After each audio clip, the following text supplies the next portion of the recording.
Kita sambung 84 kan cikgu hari tu? Betul.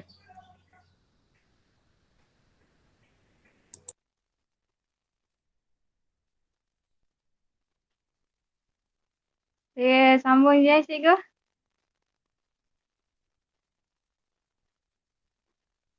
Okey, untuk soalan yang hari tu, ingat tak soalan Alia tanya?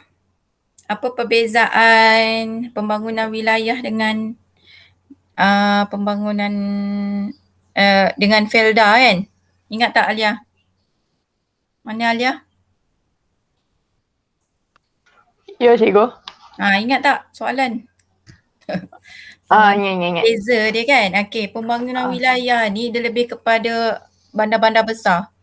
Contohnya macam Bandar Tun Hussein, bandar apa?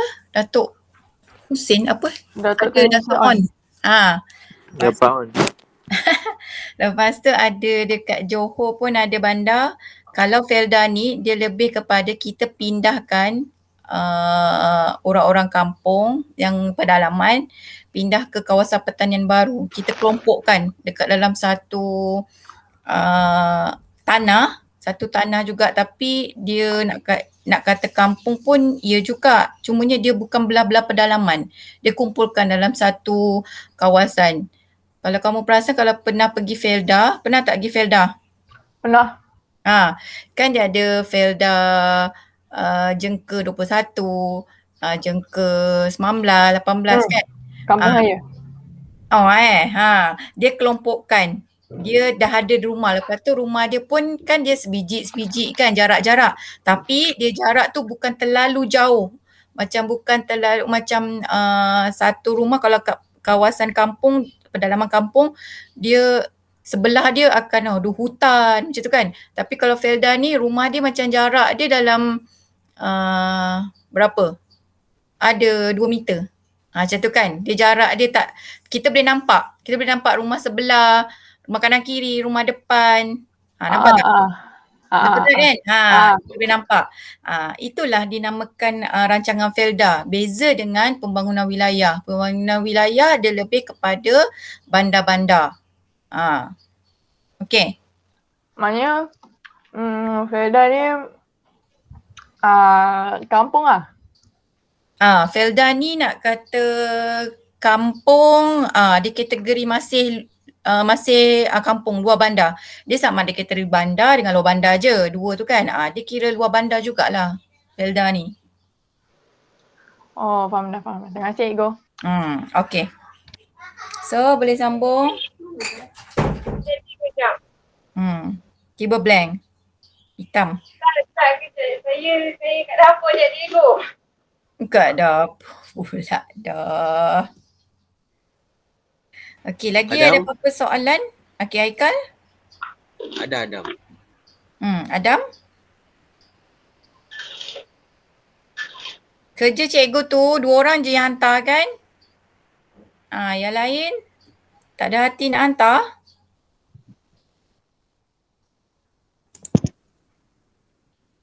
Okey, sambung. 8.4 Pelaksanaan Dasar Pembangunan Nasional. Yang pertama, pembasmian kemiskinan.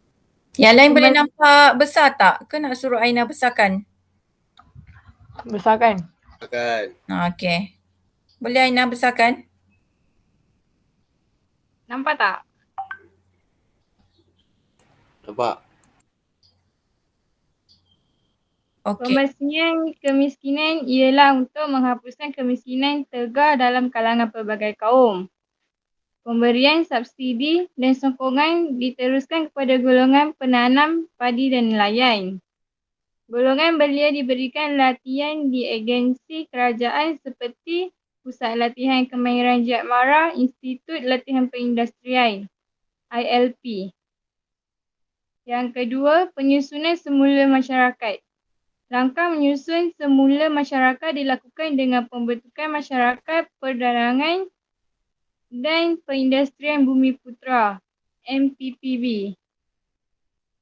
Meningkatkan tenaga kerja dan penyertaan Bumiputera dalam pengurusan sektor moden. Pemberian kontrak kuota dan lesen kepada perniagaan milik Bumiputera dan syarikat usaha sama dengan bukan Bumiputera. Perhatian khusus diberikan kepada penyertaan Bumiputera dalam IKS, membolehkan syarikat Bumiputera meningkatkan prospek perniagaan, membolehkan Bumiputera bersaing dalam perniagaan moden.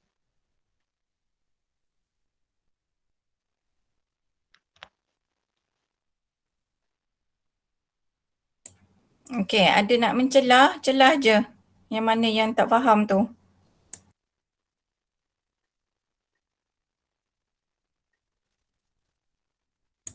Dia sama je macam isi-isi dengan subtopik yang sebelum ni. Okey, tapi kita nak lihat kepada lebih detail kepada pelaksanaan dasar pembangunan nasional pula. Okey, sebab apa? Sebab apa kita ganti dengan dasar pembangunan nasional? Sebab pelaksanaan dasar ekonomi baru tu tidak memberansangkan. Maksudnya dia tak berjalan dengan meriah lah. Bukan meriah, maksudnya tak jalan dengan mendapat sokongan lah. Okey, jadi diteruskan dengan dasar pembangunan nasional. Nasional di mana? Lebih kepada bersifat meluas. Okey, so yang pertama sama je. Membasmi kemiskinan. Mana slide tadi? Tunjuk je lah. Okey. So pertama sama juga, kita kekalkan dasar ekonomi baru, dasar yang DEB yang sebelum ni. So dasar dasar pembangunan nasional pun sama, kita nak membasmi kemiskinan. Okey, membasmi kemiskinan pula macam mana? Cara dia macam mana? Macam mana kita laksanakan dengan kita nak basmi kemiskinan? Dok perempuan-perempuan cakap, okey kita nak basmi kemiskinan. Okey, jadi apakah caranya? So cara ni lah dengan pelaksanaannya. Apa pelaksanaannya? So kita bagi subsidi, pemberian subsidi. Siapa kita tu? Kerajaan lah, kerajaan bagi subsidi. Okey, kemudian teruskan sokongan kepada penanaman padi dan nelayan. Okey, subsidi ni macam mana? Apa yang kamu faham tentang subsidi? Modal kot. Subsidi ni bantuan kewangan, macam contohnya macam kita sekarang ni pun, sekejap kamera cikgu sekejap boleh kejap on kejap tak on. Okey, kita pun sebenarnya hospital kita, apa yang kita dapat, rawatan yang kita dapat kat hospital pun rakyat dapat subsidi daripada situ. Kalau ikutkan, kalau di Indonesia diorang kena bayar mahal. Kalau nak pergi masuk hospital, nak bersalin ke apa, nak dapatkan rawatan ke, sikit-sikit ke, nak pemudahan ke apa, kena bayar. Walaupun kalau kita dekat Malaysia ni swasta je yang kena bayar kan. Tapi kerajaan dah subsidikan ubat-ubatan tersebut. Contoh bayar RM1 je untuk daftar kat kaunter kan. Okey, kalau ada GL daripada kerajaan, so free sahaja. Itu subsidi. Maksudnya kerajaan membayar sepenuhnya ataupun sebahagian.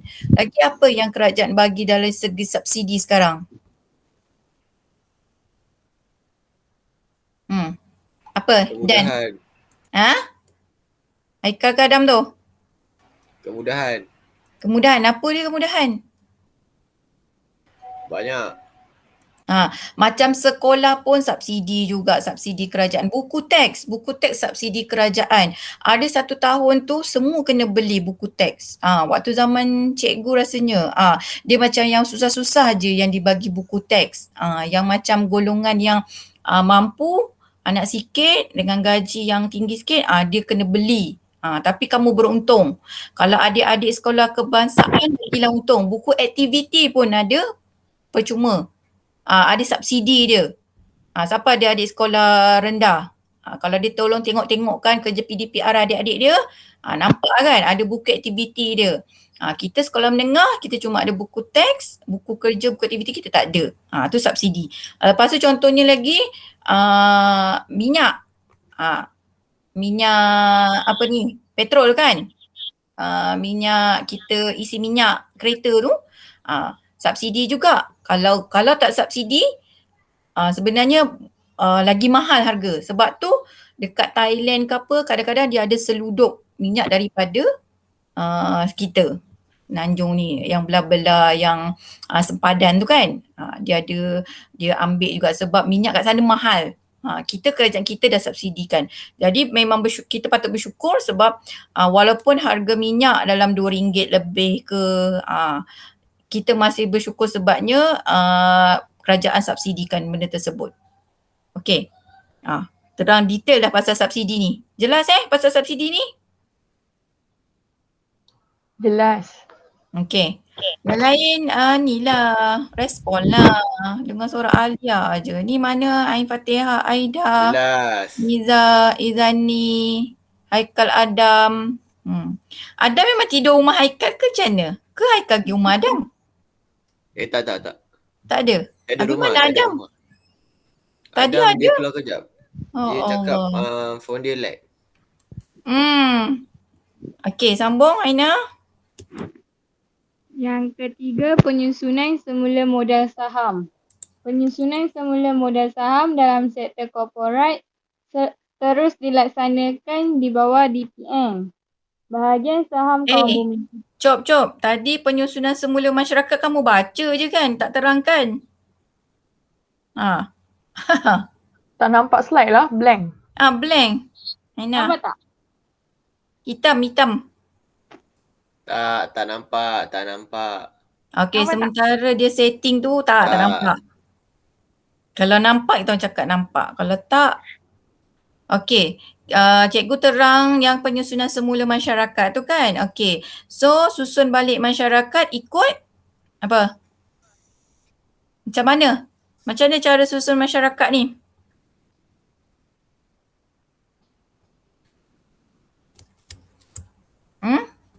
Pembentukan masyarakat perdagangan dan perindustrian Bumiputera merupakan langkah menyusun semula masyarakat. So bentukkan ada macam persatuan lah, satu organisasi yang menyusun semula masyarakat. Okey, baru nampak. Okey. So dalam penyusunan semula masyarakat ni, apa yang kerajaan dah laksanakan? Dia tingkatkan tenaga kerja dan penyertaan Bumiputera dalam pengurusan sektor moden seperti pembuatan dan perkhidmatan. Okey. Kalau pembuatan apa? Contoh pembuatan, sektor pembuatan.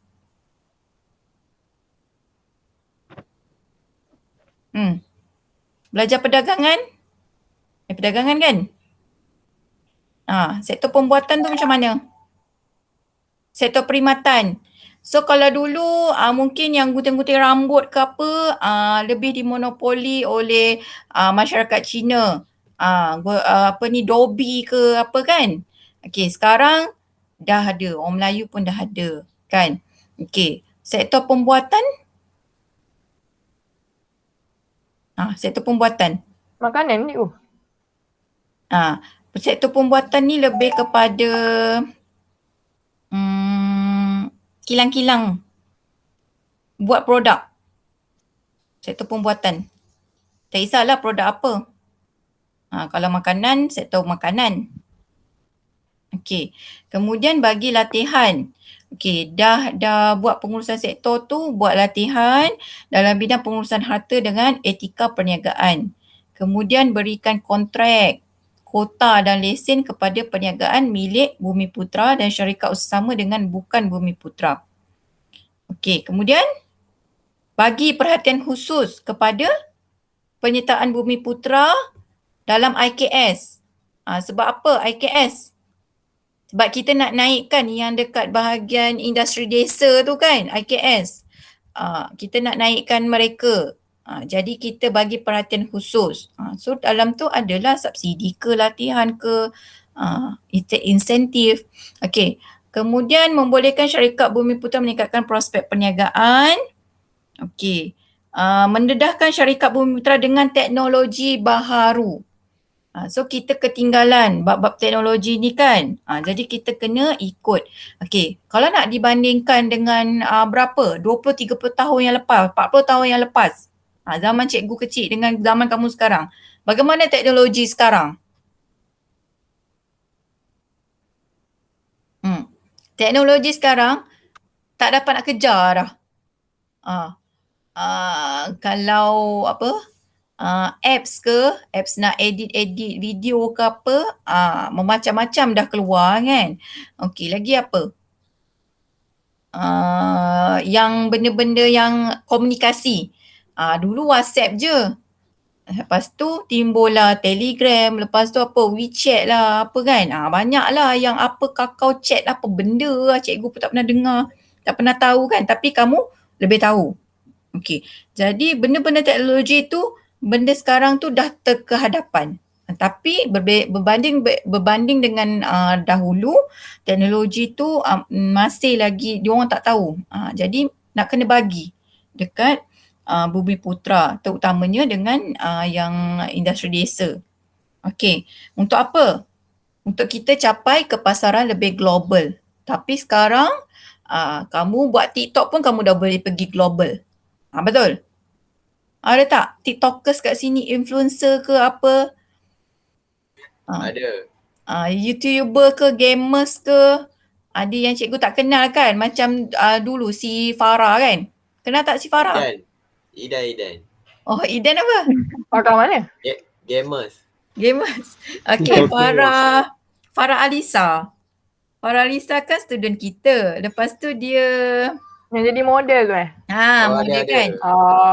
Dia nak murid cikgu, tapi dalam pada dia Instagram famous, time tu kita orang sendiri pun tak tahu yang dia dah jadi apa? Influencer Famous. time tu. Dia dah jadi famous. Dah famous. Insta famous. Tak tahu pun dia time tu dah jadi Insta famous waktu sekolah lagi. Betapa macam ini kalau kamu Tantah antara kamu ada agaknya Insta famous. Mana nak tahu? Aina. Mana ada? Kalau nak dekat sekolah, kalau nak banding kat sekolah, dia memang senyap je orangnya. Memang tak glamour pun sangat nak banding dengan ada lagi seorang kawan dia ke apa ke kan. Tapi macam mana dia boleh famous dekat nak kata dunia, famous kat Malaysia lah kan. Tak tahulah kalau dah sampai Brunei ke Singapura, tak tahulah kan. Maksudnya dia personality tu zaman sekarang ni kita tak boleh nampak dah personality tu dekat secara fizikal. Sebab kadang kita nampak orang tu diam, tapi bila dekat alam maya, bukan main berani dia. Contoh macam anak cikgu sendirilah, padahal kecil lagi, darjah 1. Bila suruh buat rakam PDPR, agama ke, jawi ke apa benda, tak nak. Sampai macam nangis tak nak. Tapi kemain dia punya TikTok, jangan cakap lah. Tak terkecuali. Okay. Tapi tak adalah TikTok yang gelik-gelik ke apa. Memang tak lah kan. Nak kena rotan, nak kena sebat. Buat Kita lah. bawang anak cikgu ke ni? Apa dia Alia? Kita bawang anak cikgu ke ni?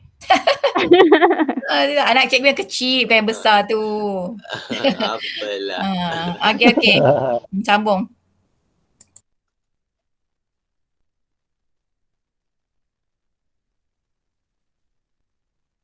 Nampak Nampak tak? Nampak. Okay, teruskan. Yang ketiga, penyusunan semula modal saham. Penyusunan semula modal saham dalam sektor korporat telah dilaksanakan di bawah DPN. Bahagian saham kaum Bumiputera dapat dipertingkatkan selaras dengan matlamat asal DEB. Program penswastaan peruntukan sejumlah saham untuk projek yang diswastakan kepada Bumiputera. Penswastaan syarikat perniagaan milik agensi amanah yang dihaskan untuk Bumiputera seperti Majlis Amanah Rakyat, Perbadanan Nasional Berhad, Perbadanan Kemajuan Ekonomi Negeri. Kaum Bumiputera juga diberi peluang untuk menyertai projek penswastaan. Yang keempat, pembangunan wilayah. Nanti. Terangkan. Apa dalam ni dia cerita? Okey, kalau ikut DEB dah ada kan? Okey, saham. Dah cerita dah pasal saham. Tapi dalam DPN ni pula apa dia punya kesinambungan ataupun apa yang dipertingkatkan, diperbaiki? Apa dia? Macam mana?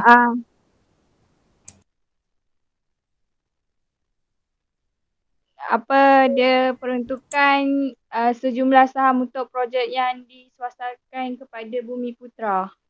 Dikira dia ada satu saham yang untuk dihaskan untuk Bumiputra sahaja. Okey, program perswastaan lain Okey. So dalam penyusunan semula modal saham ni, saham Bumiputra tu so dipertingkatkan lah. Okey. Jadi sebab tu kita ada amanah saham Bumiputra. Dulu tak wujud. Dulu saham ni dimonopoli oleh kaum bukan Bumiputra. Sebab apa? Sebab bukan Bumiputra tu lebih banyak duit, lebih pandai main saham. Okey, jadi kita buka mata waktu di EB tu kita buka saham untuk Bumiputra pula. Okey, so dah selaras lah waktu di EB. Jadi dalam penstrukturan semula ni, penyusunan semula ni, saham dalam sektor korporat pula. Jadi dalam sektor korporat, apa maksud sektor korporat? Maksudnya syarikat. Mula-mula waktu saham Bumiputra tu individu. Okey, tapi dalam ni, dalam bab ni dia cakap pasal korporat. So sektor korporat pun boleh beli saham. Tapi ownernya kena Bumiputra lah. Okey. Kemudian program penswastaan pula. Program penswastaan ni dia macam mana dia program tu dia subkan kepada swasta. Dia program kerajaan tetapi disubkan kepada swasta. Contohnya macam MPK. MPK nak pasang nak letak bunga. Okey, nak letak bunga dekat Kelang lah, Bandar Kelang. Bandar Kelang banyak bunga tak? Shah Alam lah kalau kita nampak kan, banyak bunga-bunga yang berimbun-rimbun apa semua tu kan. Okey, jadi kadang kita tak mampu. Okey, MPK kadang tak mampu ataupun MBSA tak mampu nak buat semua. Tak ada pekerja, tak cukup pekerja. Jadi disubkan bahagian tersebut, bahagian pemasangan bunga apa semua, penanaman bunga, okey, disubkan kepada syarikat-syarikat swasta. So buka tender-tender. So tender-tendernya adalah syaratnya Bumiputra, kena Bumiputra ataupun berapa persen Bumiputra. Itu yang dikatakan syaratnya kena projek tu diswastakan kepada Bumiputra. Okey, contoh yang paling dekat lagi. Okey, sekarang COVID. Okey, hospital penuh kan. Lagi-lagi ward bersalin. Okey, siapa mak dia baru dapat adik baru ataupun tengah mengandung? Ada tak? Idan. Ataupun kakak dia ke? Saudara dia, sepupu dia. Siapa? Kakak Idan? Ke Mak Idan? Mak Idan. Oh ya? Betul ke korang ni? Korang ni jangan nak tipu-tipu Okey. Jadi ada bila terlampau ramai dekat ward H-Star tu, okey, jadi kerajaan buat satu langkah di mana ward bersalin tu dia subkan kepada swasta. Mak saya tak mengandung, yelah Idan. Jadi mereka yang tidak berisiko, maksudnya bila mengandung tu dia tak ada high blood pressure, dia tak ada darah tinggi, dia tak ada kencing manis, dia tak ada komplikasi. Contohnya macam dia dia nak caesar kan, dia ada complication, takut ada complication. So mana-mana yang tak ada kes-kes khas, kes-kes tertentu, jadi kerajaan pergi subkan ke swasta, pergi bersalin dekat swasta. Dapatlah, adalah rezeki. Ada cikgu kita yang ada rezeki pergi bersalin dekat KPJ. Sebab apa? Sebab satu, sebab ward dah penuh. Satu lagi, tak naklah ada penularan COVID ni untuk yang tidak berisiko. Bukan bermaksud kalau macam tak apalah yang berisiko ni duk stay kan. Tak ada. Tapi sebenarnya H-Star ni sebab dia ada pakar-pakar dia. Jadi pakar-pakar dia kena duduk dekat ward bersalin dekat Ijta tu juga, tapi dia akan pantau yang betul-betul berisiko. Yang tak berisiko tak apa. Boleh pergi kat swasta. Macam cikgu sendiri, cikgu pernah juga bersalin kat swasta, tiga anak. Tiga anak kat swasta. Memang layanan superb lah. Tapi sebabnya, alhamdulillah sebab cikgu tak ada komplikasi apa-apa. Cikgu tak ada darah tinggi ke apa. Jadi kalau darah tinggi memang swasta dia takkan terima. Itu yang dinamakan benda-benda yang kerajaan handle tapi kerajaan tak dapat nak handle, dia serahkan kepada swasta. Tapi bayaran macam mana? So bayaran swasta itulah yang akan dia mungkin akan charge tapi dia tak charge macam dekat kita mahal lah. Kita bayar free, kita tak ada. Kita sama macam kita buat dekat bersalin kat kerajaan, sama je, charge je, percuma. Tapi bila kita bersalin kat swasta tu yang akan incurred charge, akan kenakan charge kepada kerajaan. Tapi mungkinlah tak banyak. Kalau tak, manalah mampu kerajaan nak bayar kan. Okey, itu antara program-program yang lebih dekat kamu nampak. Lagi apa? Okey, lagi apa? Okey, contoh pemasangan bumbung dekat sekolah kita. Okey, ingat lagi tak? Ingat. Okey, so pemasangan bumbung kalau ikutkan kita kena panggil kontraktor daripada jurutera daerah Kelang. Okey, pejabat daerah lah Kelang. Okey, tapi disebabkan mereka pun tak cukup kaki tangan apa semua, diorang punya engineer, dia punya jurutera buat hanya pantau kerja-kerja lain ke apa. Jadi kita buka tender, kita subkan kepada orang lain, kepada syarikat lain yang mampu buat dengan harga yang munasabah lah, yang kerajaan mampu bayar.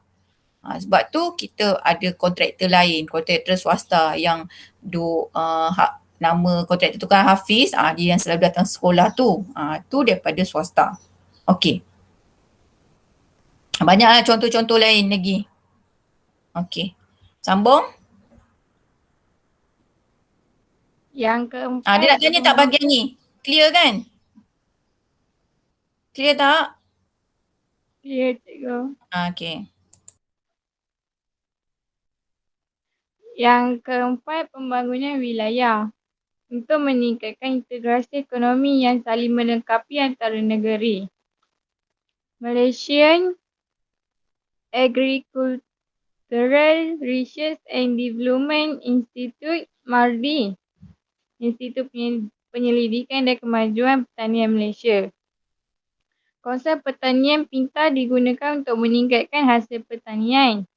Penyebaran industri terpilih digalakkan dengan mendorong sektor swasta menempatkan semula kilang tambahan di negeri yang kurang maju dengan kemudahan fizikal, pendidikan, kesihatan dan perumahan.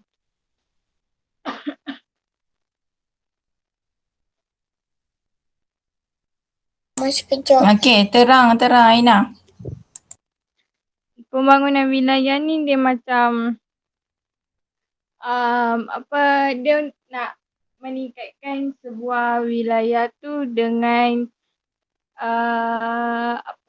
meningkatkan integrasi ekonomi. Lepas tu konsep pertanian pintar digunakan untuk meningkatkan hasil pertanian. Dia macam diorang ada konsep pertanian pintar untuk meningkatkan pertanian. Okey, pertanian pintar ni macam mana? Dia punya strategi untuk memang strategi tapi wise janganlah. Okey. Dia bukan setakat strategi pertanian pintar ni. Dia penggunaan teknologi pintar.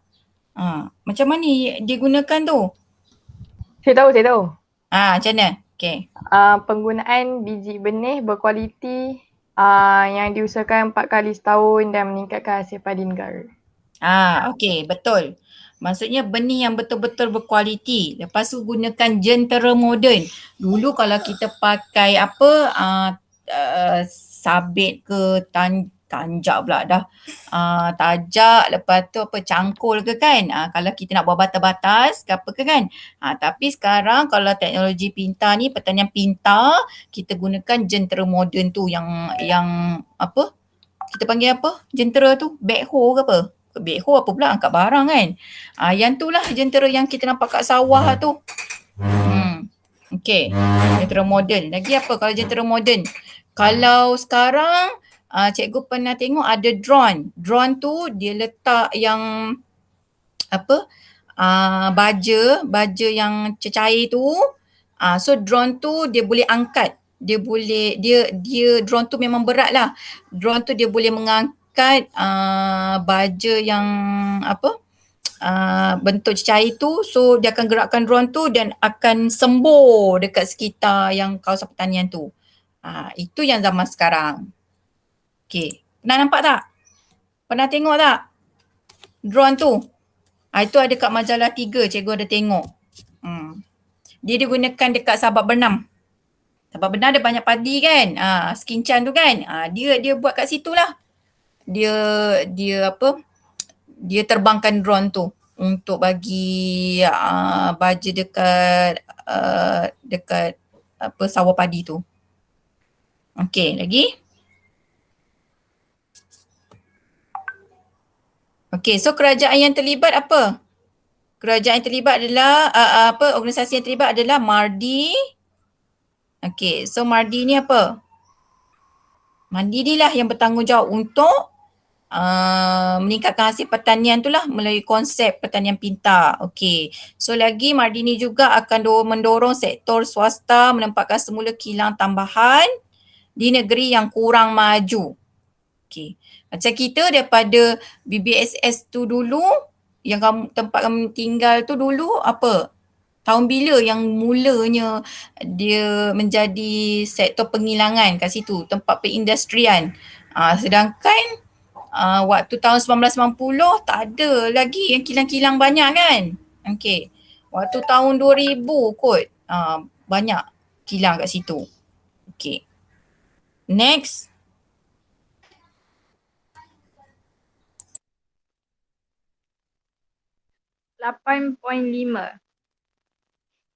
Pencapaian Dasar Ekonomi Baru DEB dan Dasar Pembangunan Nasional DPN. Pelaksanaan DEB dan DPN membawa perubahan kepada kemajuan ekonomi serta taraf hidup penduduk. Pencapaian ini dapat dilihat dari aspek sosial dan ekonomi. Aspek sosial dapat dilihat dari segi penurunan kadar kemiskinan, peningkatan kualiti hidup, kemunculan golongan pertengahan, masyarakat perdagangan dan perindustrian Bumiputera.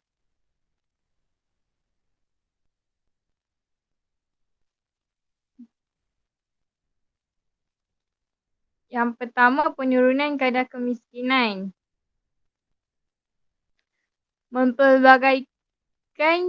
Mempelbagaikan kegiatan ekonomi, membuka peluang pekerjaan, menambah pendapatan isi rumah, menambah baik peluang untuk rakyat mendapatkan kemudahan awam. Pelaksanaan DEB menyebabkan kadar kemiskinan penduduk dapat dikurangkan kepada 49.3% pada tahun 1970 kepada 17.1% pada tahun 1950. Pelaksanaan DPN pula dapat mengurangkan kadar kemiskinan kepada 7.2% pada tahun 2000. Okey, nampak penurunan. So bila kita tengok pencapaian DEB dengan DPN ni kan. Okey, jadi kadar kemiskinan pun dapat berkurangan. Lepas tu kejayaan tersebut dapat pelbagaikanlah kegiatan ekonomi. Sebab tu dulu kalau gaji sikit macam mana? Barang murah tapi gaji sikit. Tapi sekarang gaji tinggi, barang pun jadi mahal. Nampak? Okey.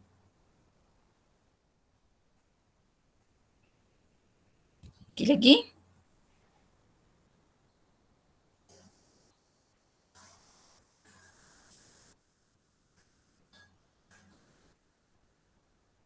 Yang kedua, peningkatan kualiti hidup. Pertumbuhan ekonomi dan peningkatan pendapatan menyebabkan kualiti hidup rakyat meningkat. Hal ini dapat dilihat dari aspek peningkatan tahap kesihatan rakyatnya semakin baik. Dari aspek pendidikan pula, pemilikan barang keperluan asas dan penyediaan infrastruktur seperti hospital dan klinik. Okey, so kalau kualiti hidup tu, apa kualiti dalam hidup kita yang kita patut perolehi. So, jadi daripada situ kita dapat apa kesihatan. So dapat kerajaan dapat tingkatkan tahap kesihatan rakyat. Lepas tu pendidikan. Pendidikan pun semua dapat bersekolah tanpa diskriminasi, tanpa perlu membayar. Semua kena pergi sekolah wajib. Darjah 1 kena wajib masuk sekolah dan ada program 3M, membaca, menulis, mengira. Okey. Semua dapat peluang tu. Okey, kemudian pemilikan barang keperluan asas dan penyediaan infrastruktur. Okey, so dapat pergi hospital, dapat pergi klinik, lagi apa infrastruktur? Boleh naik bas, ada bas. Sekarang lagi ada bas percuma Selangor ni tapi tak ada orang naik. Okey, lagi. Yang ketiga, kemunculan golongan pertengahan. Berjaya meningkatkan penyertaan bumi putera dan bukan bumi putera dalam pekerjaan di bandar. Dapat mewujudkan masyarakat baharu yang terdiri daripada golongan profesional, pemodal, teknikal, pentadbiran dan pengurusan.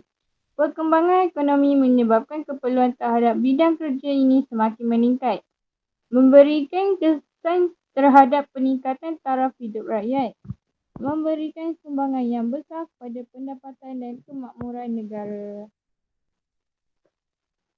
Okey, kalau kita tengok golongan profesional sekarang adalah doktor, arkitek, jurutera dan pensyarah. Betul? Sekarang memang dah ada dah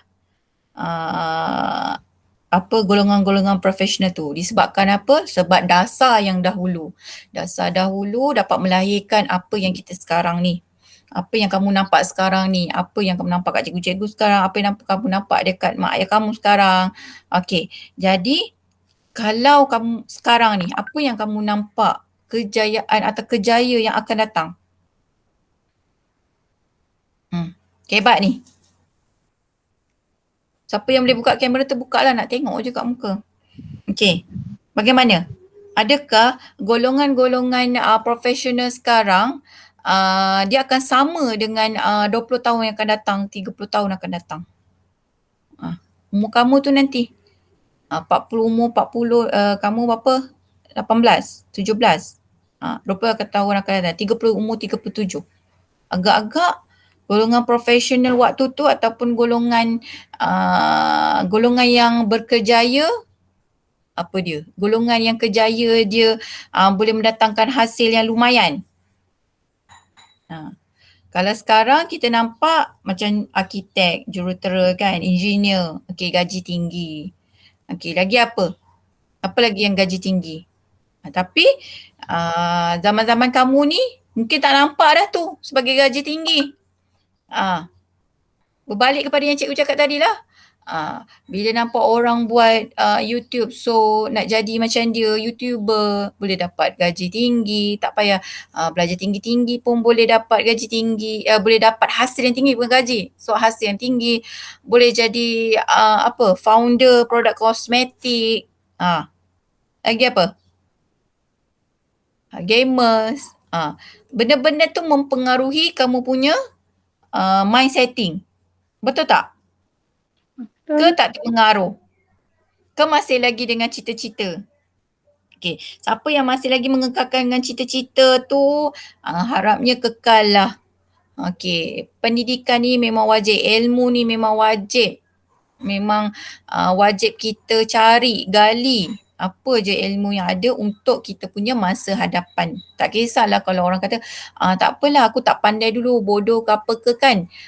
Tapi tengok kehidupan aku sekarang, berbangga dengan kehidupan sekarang. Tapi dia tak fikir macam mana dia boleh dapat nikmat tersebut. Pun daripada Allah kan. Allah yang mengizinkan, Allah yang membenarkan dia dapat, Allah yang memberi rezeki tu. Tapi dia boleh berbangga dan mengatakan ilmu tu tak penting. Ada je kan? Ada je influencer macam ni kan? Okey. Sambung lagi. Yang keempat, masyarakat perdagangan dan perindustrian Bumiputera diwujudkan melalui DEB dan DPN yang bergiat dalam pelbagai bidang ekonomi. Membentuk kelas Bumiputera komersial yang melibatkan diri dalam sektor korporat. Muncul tokoh Bumiputera dalam bidang perbankan, pemodal saham, pemilik syarikat, pemilik pelabuhan dan usahawan muda. Memberikan faedah kepada peningkatan taraf hidup golongan miskin dengan tawaran pekerjaan dalam syarikat dan industri. Okey, siapa lagi yang kamu tahu yang terlibat dengan perdagangan dan perindustrian ni? Tokoh-tokoh. Okey, tahu tak Miss Nina? Miss Nina punya ayah. Kenal tak Miss Nina tu siapa? Penyanyi? Tak ada siapa kenal? Miss MIZZ NINA, Miss Nina. Tak. Alah Pernah. kesiannya. Pernah Haikal. dengar. Bapak ni tak pernah dengar. Miss Nina ni dia asalnya dulu memang seksi lah. Seksi, lepas tu kalau makeup jenis yang pakai makeup yang gelap-gelap tu. Yang kalau pakai lipstick yang jenis yang orang panggil apa lipstick yang Bini Noh Hujan kan? Noh Hujan. Okey. Dia memang anak tokoh korporat. Lepas tu ayah dia adalah apa dia? Lepas tu dia berhijrah. Dia berhijrah. Lepas tu memang bagus lah. Dia banyaklah buat kerja-kerja amal ni kan. Okey. Dan bapa dia adalah seorang tokoh korporat yang paling disegani lah. Bapa dia adalah CEO Maybank. Pengarah urusan Maybank. Okey. Tu antara yang macam kita boleh kaitkan dengan glamour ni lah. Lagi apa? Tokoh mana? Syed Mokhtar Al-Bukhari, takkan tak kenal. Dia ada yayasan Al-Bukhari. Lepas tu gardennya tu pun dia punya. Kilang Roti Gardennya. Lepas tu dia ada yayasan macam untuk pelajar-pelajar miskin tu dia buat macam pusat tuition, bayar secara tak payah bayar, secara percuma. Kena cari ni tokoh-tokoh ni. Okey. Lagi? Sambung. Yang kelima, pembangunan pendidikan. Berlaku seiring dengan pembangunan ekonomi. Selepas tahun 1990, berlaku pertubuhan institusi pendidikan di bawah kelolaan pihak kerajaan dan swasta. Pendidikan tinggi dapat memperbaik taraf hidup rakyat Malaysia. Bagaimana? Aina?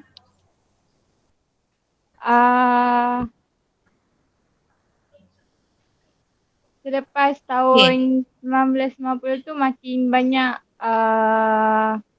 sekolah dibuka. Makin banyak bangunan sekolah dibuka pada setiap negeri-negeri. Okey, itu satu. Lepas tu bukan setakat ada institusi pendidikan kerajaan, tapi kita ada juga sekolah-sekolah swasta. Betul. Okey, kalau dekat Kelang ada apa? Sekolah swasta kat Kelang. Pernah tahu tak? Ada Sri Akema. Lagi yang dekat Jasko tu, Jasko Bukit Raja. Lagi kita Lasal kerajaan. Lasal, ACS, Methodist, MGS, konvent tu semua sekolah kerajaan. Asalnya sekolah mubalik tetapi dah diambil lah oleh kerajaan. Okey. Kemudian bila dah tumbuhnya banyak sekolah-sekolah menengah, sekolah kebangsaan ni, okey, pembangunan pendidikan tu bermaksud dah wujud dah pula universiti. Dulu UM saja. Lepas tu dah lepas UM wujudlah UKM. Lagi apa? UiTM. UiTM. Okey, lagi apa? USIM. USIM. USIM macam baru lagi. Okey, UIA, Opsi. UPM, UPSI. So dah banyak dah. Okey, itu apa tu namanya? Okey, itu IPTA awam. Institut Pengajian Tinggi Awam. Lepas tu ada juga IPTS. So IPTS ni tumbuh bagaikan cendawan. Banyak dah, memang banyak dah. Tapi kena pilih lah IPTS mana yang boleh, yang memang ada LAN. LAN ni lembaga akreditasi negara. Maksudnya yang sah lah. Yang sah, maksudnya sertifikat yang kamu dapat tu, bila sah tu, bila minta kerja, kamu boleh dapat layak, dapat gaji tinggi, ikut kelulusan kamu tu. Ya belajar, dah spend masa berapa lama, 3-4 tahun untuk dapat degree, tapi tak ada LAN. Contoh kan. So IPTA memang confirm. Okay. Kemudian IPTS ni berhati-hati. Bila kamu jalan untuk kamu tak dapat untuk pergi IPTA, tak ada rezeki ke apa kan. Jadi mungkin kamu akan beralih kepada IPTS. Tapi IPTS ni pun kamu kena tengok betul-betul ada ke tak LAN. Contohnya macam MSU. MSU kerajaan ke swasta? Swasta, MSU. So swasta tu dalam banyak-banyak dia punya course yang ditawarkan tu, yang di offer, adakah course yang ditawarkan tu semua tu adalah sah? Sah dapat pengiktirafan daripada kerajaan, daripada negara. Okey, tu kena tengok betul-betul, selidik betul-betul. Okey, lepas tu kalau siapa yang berminat nak pergi overseas, boleh join German Malaysia Institute ke, GMI, British Malaysia Institute ke. Macam kawan cikgu, dia masuk, dia punya result SPM tak berapa bagus, tapi rezeki dia dapat masuk GMI, dia buat accounting, lepas tu dia ada dual program, so dia boleh pergi belajar ke overseas. Dia ikut rezeki masing-masing. Sekarang kerja kat Petronas. Okey. Sambung. Yang ke-6, pengangkutan dan pembangunan. Jaringan sistem jalan raya, pengangkutan awam, kereta api dan pelabuhan yang moden merancangkan aktiviti ekonomi negara. Memudahkan proses integrasi antara Semenanjung Malaysia dengan Sabah dan Sarawak. Okey, macam mana pengangkutan ni boleh menjana kepada ekonomi, pembangunan ekonomi, pengangkutan dan perhubungan ni? Bagaimana?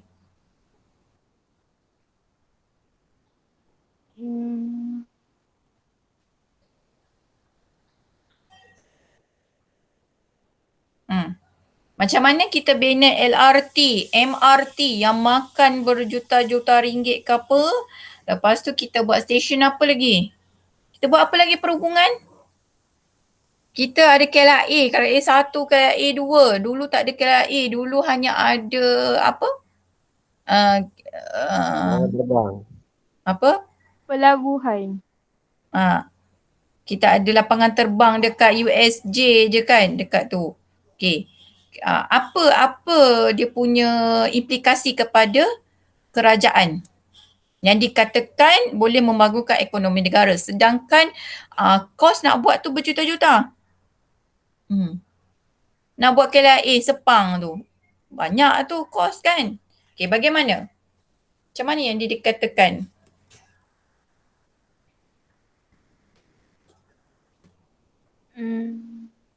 Macam mana kerajaan boleh dapat?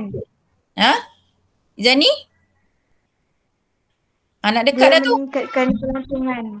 Betul. Bila pelancong datang, kaitan dengan pelancong lah. Bila pelancong datang, tengok kita punya lapangan terbang canggih apa semua kan. Jadi dekat lapangan terbang tu juga ada orang buka-buka kedai kan. Kita tak panggil kedai, kita panggil kios-kios kan. Kita panggil outlet. So outlet tu branded punya. So daripada situ pun kerajaan dah dapat duit. Sebab apa? Sebab kita kerajaan kenakan sewa. Sewa kat situ bukan kaling-kaling punya, biarkan biasa-biasa punya harga. Kat situ mesti makan, kalau dekat mall biasa pun, satu outlet kecil tu pun dalam 5-6 ribu.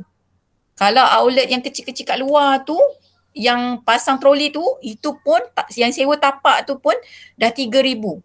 Kamu bayangkan yang duduk kat dalam, yang kat kedai tu. Itu 2-3 kali ganda. Kalau dekat KIA lagilah mahal. Mungkin 10 atau 15,000.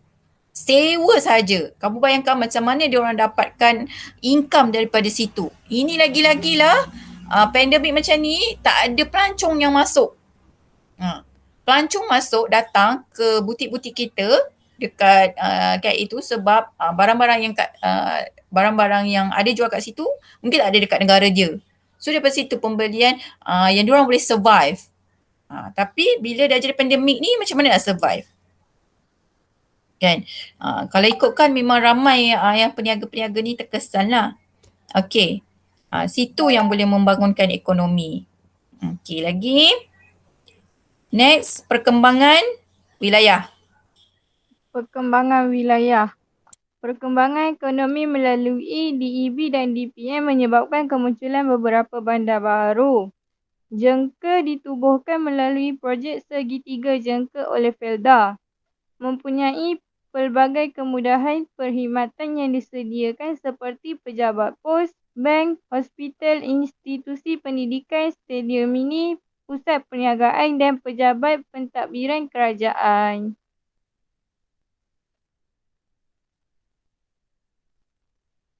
Okey, ada juga beberapa Felda yang telah diangkat sebagai bandar.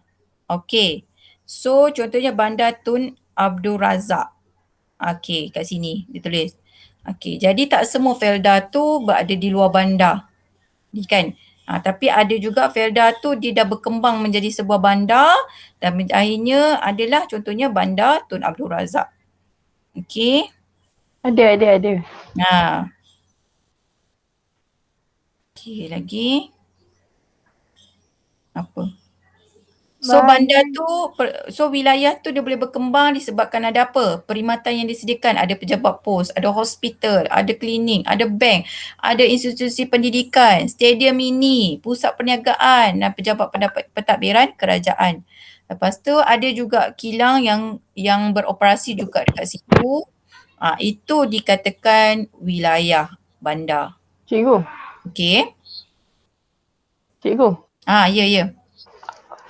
Felda tu jengka je ke?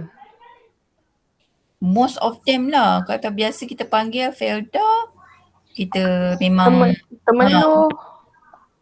Semua tu bukan Temeluh jengka lah. Kan kita kalau kat Temeluh tu kita memang panggil jengka. Jengka 1, jengka 2 kan. Oh, okey.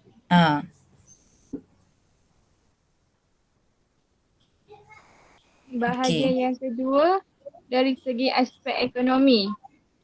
Perkembangan dalam perindustrian dan perdagangan yang meningkatkan kestabilan ekonomi negara. Yang pertama, perindustrian berteknologi tinggi. Melibatkan penggunaan jentera moden yang memerlukan kemahiran tinggi dan modal yang besar. Industri teknologi tinggi dikendalikan oleh The Heavy Industries Corporation of Malaysia Berhad, HICOM, yang ditubuhkan pada tahun 1980. Projek yang dilaksanakan termasuklah membaiki kapal, limbungan Pasir Gudang, Johor, Besi dan Kuala, Perai, Pulau Pinang dan Teluk Kalong, Terengganu, loji gas tercair Bintulu, Sarawak, stesen Janakuasa Raup Pahang, kilang penapis petroleum, kerteh lutong dan port diesen dan satelit komunikasi.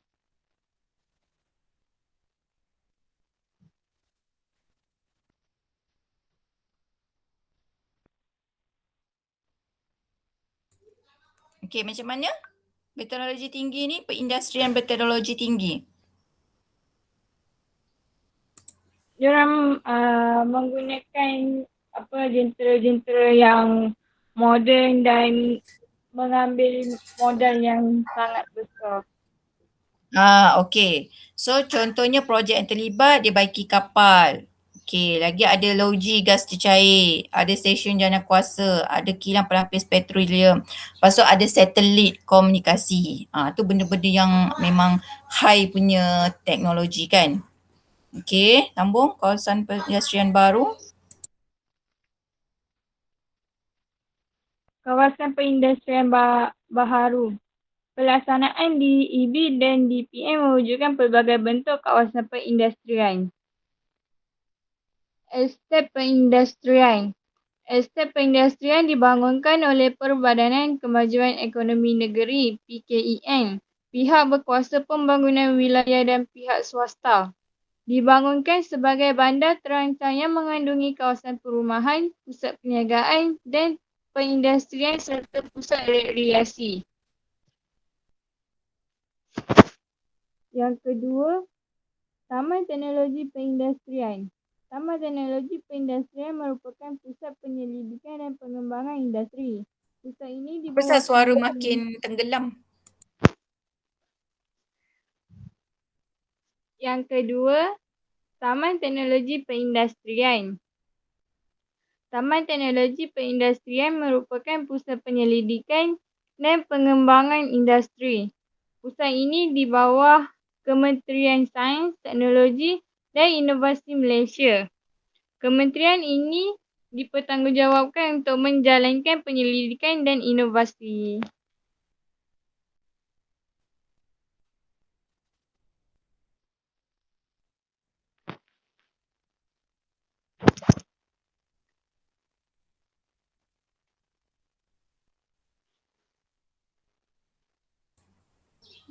Okey.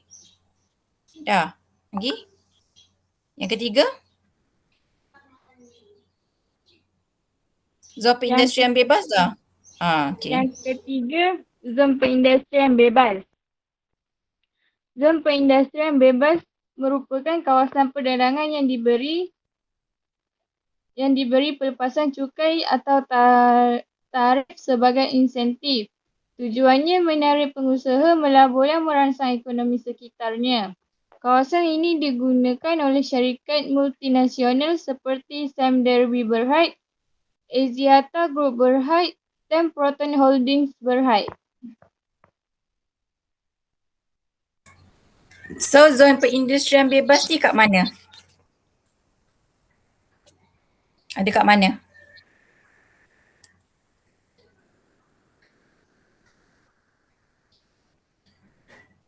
Dekat luar negara. Hai. Kat negara kita lah. Ini semua cerita pasal kat negara kita. So negara kita ni buat zon perindustrian bebas. So kat mana?